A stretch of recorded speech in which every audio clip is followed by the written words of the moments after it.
ED విచారణ జరగాలని కోరుతున్నావు. రేవంత్ రెడ్డి మీద ఆల్రెడీ ఈడీ విచారణ నమోదైంది. Charge sheet has been file.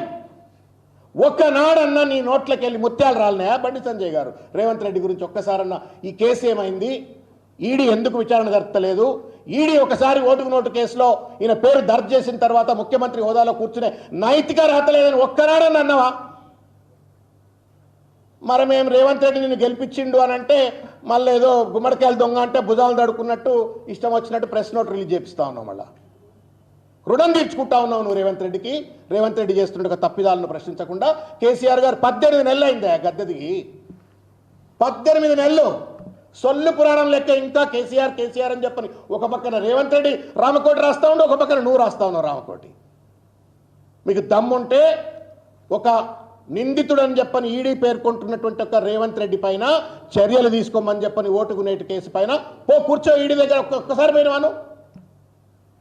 ఒక్కసారన్నా ఈడీ దగ్గర పోయినవా? ఒకటి పొద్దున్న లేస్తే కాళేశ్వరం అంటుంటివి, ఫోన్ ట్యాపింగ్ అంటుంటివి, కేసీఆర్ అంటుంటివి.